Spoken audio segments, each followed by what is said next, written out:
Megalomania. In a game of chess, you will sacrifice all of the pieces before the king. Per definition, the leader is the most important individual in the organization as a whole, because the responsibility for progress will lie with the leader and the leader alone. The leader must never doubt his greatness or importance, because if the leader does not believe in himself, why should the employee then do it?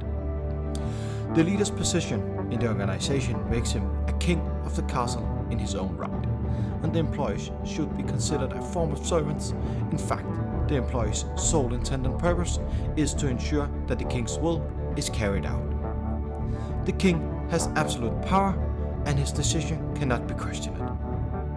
The king must emphasize this by often signaling through implementing actions of absolutism, where he takes a decision no matter how many advises against it or protest these actions.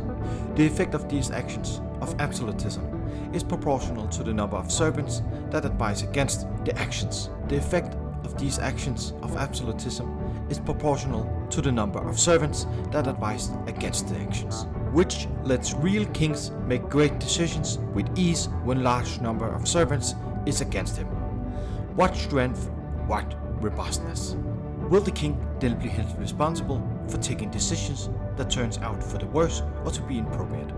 Of course not. Does the king's decision turns out to be inappropriate, the practice should be to severely punish the servants, as the half-hearted protests and the resistance to decision have resulted in failure. An experience felt throughout the castle. Servants with fickle-minded and a lack of backbone will and must not be tolerated or accepted by the king.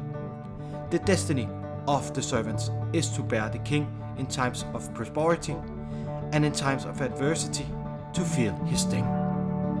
Absolute power makes for absolute right. The king owns and has claims to everything in the castle. It extends from the air that surrounds the servants to the mood with which they perform the service. If the king is dissatisfied with parts of this, a change instituted is merely commanded completely as it pleases the king. For example, if the king feels he does not get the oxygen that the king is entitled to, a ration for air will be imposed for the servant. Then we must draw the stopwatch. Breaths are to be counted, and inhaling as well as exhaling must be timed to the point that would satisfy the king.